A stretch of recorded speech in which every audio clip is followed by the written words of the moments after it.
Hey, this is Anney. And Samantha. And welcome to Stuff Mom Never Told You, a production of iHeartRadio.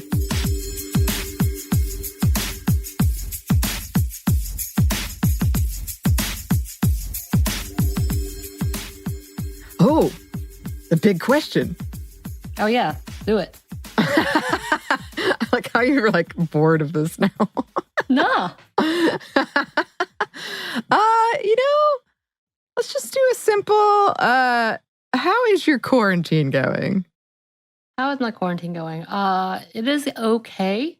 I think because we are in an area that's really highly infected and continues to go up, and we don't have very good regulation on it. Right. I'm a little weary right now. Yeah. Because there's no end in sight, it seems. Yeah. And, you just experienced your birthday during quarantine. Yeah. My 40th is coming up soon, and I have no doubt we're not going to be going anywhere anytime soon. My parents' 50th anniversary is coming up. So it's just kind of like everything's very limited. Yeah. And everything's kind of like, oh, can someone just get it together, please? Yeah. So I would say today's the wrong day to ask me that. But the good news is, that I'm thinking of a good news. Peaches and I are still okay, and we have plenty of good things, and we are healthy. How about you? How are you doing? I'm doing okay. I feel like everybody has their ups and downs during this. I will say, I suspect I will have 2 birthdays in quarantine. I think right around this time next year, maybe we'll be getting out, but maybe not. It's odd. I think, I know we all joke about it, but the way time has become so strange to me. I'm both shocked that it's my birthday and like feel like it should have been years and years. Like, you know what I mean? Like, it feels like I can't believe it's August. Right. But also it feels like it should be March of next year. Right. So September is coming up on us, which is a whole different conversation, because I know between the fact that there's no assistance for people who are struggling. Yeah. During the pandemic and during the quarantine, student loan forgiveness is about to be up. Not forgiveness, but the suspension is about to be up. So people are having to delve back into that. So it's a whole different thing to me that time has passed so quickly, but at the same time, so slowly. Yeah. And I'm always confused. That's my new state of being. Yeah. And I definitely want to come back and return to, because we did productivity at the beginning. Right. And I want to come back and do it just because I have new thoughts. And I think a lot of us do, new thoughts and experiences on it. And so yesterday here in the U.S. was a momentous day because it was my birthday. But also because it was back to school for a lot of places. And already a lot of places use Zoom for classrooms. Then Zoom went out yesterday. Right. And there was this conversation of like, well, okay, what are we going to do? And this is why Anney uses Skype. Yes, not a sponsor. I just have strong opinions about it. And they come up with every guest because every guest is like, what? I haven't used Skype in 20 years. Everybody, it's like a throwback. They're like, wow. I think you're the only person. I'm like, yeah, probably. Yeah. We aren't professionals. Zoom does not bequeath us with a 45-minute plus speaking time. Yes. And when we have guests, we just like to talk to them forever and ever and ever. Well, you don't want, unless there's a hard out, you don't want that hanging over your head. That's true. But okay, so this was something else we wanted to revisit because we also, towards the beginning of pandemic, we talked about how it was impacting women specifically. And now we have some numbers. Some more statistics. So especially now as we're talking about kids going back to school and what that looks like for women, 1 in 5 Americans have lost their jobs during the pandemic because of childcare concerns or loss of option. And specifically, more and more women are having to give up their jobs or go part-time. Women are almost 3 times likelier than men to do that. There's also been a drop in academic papers submitted by women, which we did mention in that previous episode. And we all lose out from that. We all lose out on their scientific contributions. Some women have started pulling essentially all-nighters, maybe 3 to 4 times a week to get their work done and care for their children. And I was reading accounts from these women, and it's just, it's unsustainable. That is unsustainable. Like you said, Samantha, if we had an end in sight, that would be one thing. It would still be miserable, but there is no end in sight. And I just the toll that takes physically and emotionally and mentally. A recent study of 3,000 people found that women spend an average 15 hours more a week on unpaid labor as compared to men in the United States, while a study out of Australia found that in households with children, parents are putting in an extra 6 hours a day towards childcare, with over 2/3 of that falling to women. Another study out of the US found that 1/3 of employed women reported having to do a majority of the childcare during COVID, compared to only 7% of employed men. And this holds true across all wage brackets. In the UK, a survey found that women were twice as likely to do the homeschooling, and that they were considerably likelier, in the article's terms, to give up their jobs as compared to men with children the same age. It's been really interesting just to watch Twitter and any other social media with people talking and having conversations about how many women are coming in just trying to vent their frustrations, but at the same time seem like a good mom, trying to play that character. So it was just such a weird dichotomy to see. And I've seen definitely men come up and talk about it, but it seems a lot of that is in concern to their wife or their partner, who, if we're talking about a heterosexual couple, that's what we're talking about, that it's not necessarily they're complaining because they're like, oh, I have to do all these things. It's, oh, my wife is having to do all these things and she's having to quit her job. And it's kind of like, you don't find something wrong with? Okay. Yeah. Cool. Okay. But back to, so the headline from Boston.com on their findings reads, nearly half of men say they do most of the homeschooling and 3% of women agree. 80% of women say they're fully or mostly responsible for schooling during the lockdown. And we've definitely talked about that many a times. Yeah. And interestingly, some surveys are finding that upwards of 2/3 of men have reported wanting to work from home even after the pandemic, with, quote, increased family time being their number one reason. And some women have reported that if businesses do allow for flexibility and remote working opportunities in the long run, it could be a real benefit for women. So that's interesting. And I know that we've had this back and forth because the conversation many a times has been, why can't I just do this at home?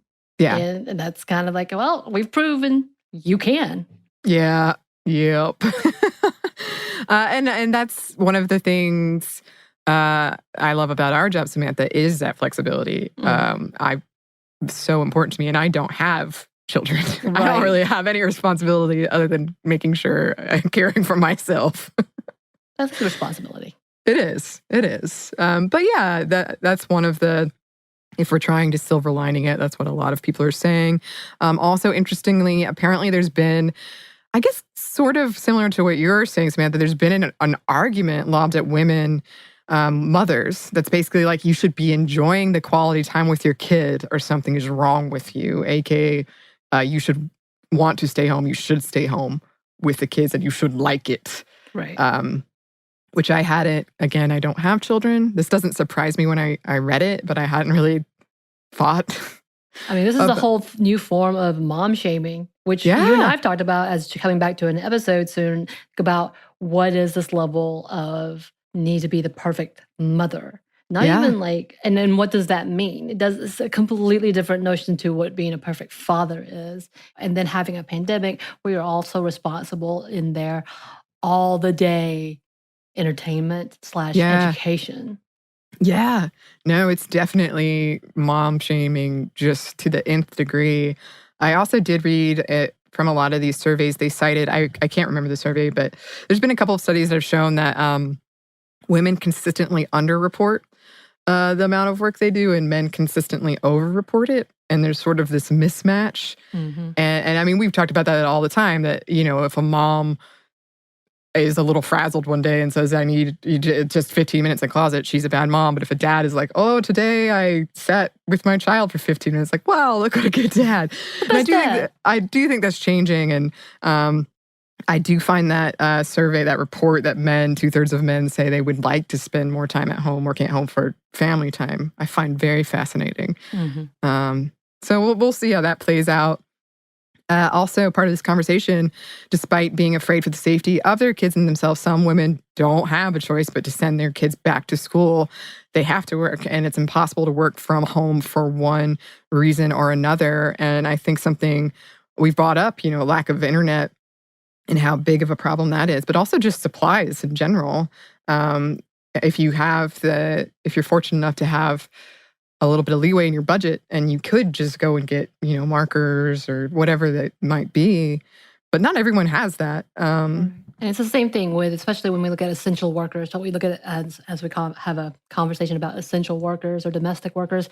They don't have the option to stay at home. That's not a thing. And because of that, if they do have children, they have to have educations. And if they're not being offered to have it at the house. So this is a conflict of trying, and we've talked about it before, trying to keep people safe, but at the same time, what is feasible and what isn't. Yeah, and I've been surveying my friends who have kids about what are they doing. And a lot of people around here are doing a pod system. And but you have to pay more for that. And I was like, what, really? You're okay. Well, it's kind of the same thing with like PPE, even for the classrooms. We've heard the many stories of teachers having to buy their own supplies. Now add to that sanitizers, masks, and all of that, and they're having to bring it themselves. Mm-hmm. Yeah.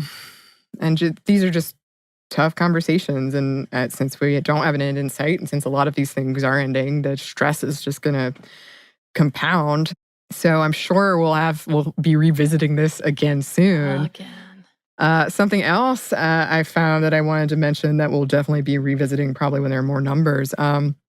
So another issue we're starting to get this data on is unintended pregnancies resulting from lack of access to reproductive health services and contraception during this pandemic. According to the UN Population Fund, we might see upwards of 7 to 15 million unintended pregnancies around the world and thousands of deaths from unsafe abortions and complications during birth. It's estimated that in India alone, 26 million couples cannot access contraception, potentially leading to 2 to 3 million unintended pregnancies and 800,000 unsafe abortions. Right. And I think that's a bigger conversation we've had, and we've seen the fights play out right now with access to reproductive health care and why that the conservative idea is to kind of pounce on those rights right now when it could be, when it just seems like the most worst timing ever. But that's a whole different conversation and a bigger episode that we'll have to come back to. So the United Nations have warned that this pandemic could lead to decades of regression when it comes to gender equality. And that breaks my heart. Me too. So hard. I cannot believe this is where we are. And the constant reactionary response that we're having from our leadership is not helping. No. It's not helping. And this is such an awful, awful place to be in a bad situation and then compound it with bad policies. Yeah. And you can, if you're really looking for a downer, there are a lot of numbers out there about the economic loss as well. And it can be, depending on where you read it, I mean, you're looking at like trillions lost, women losing trillions. So it's substantial, and these are just really difficult conversations that people are having to have. And we would love to hear from listeners how you're handling things. How's back to school going for your kids if you have them, or if you're going back to school. And you can email us at stuffmediamomstuff@iheartmedia.com. You can also find us on Twitter at momstuffpodcast or on Instagram at Stuff I've Never Told You. Thanks as always to our super producers, Andrew Howard and JJ Posway. Super thanks. And thanks to you for listening. Stuff I've Never Told You is a production of iHeartRadio. For more podcasts from iHeartRadio, visit the iHeartRadio app, Apple Podcasts, or wherever you listen to your favorite shows.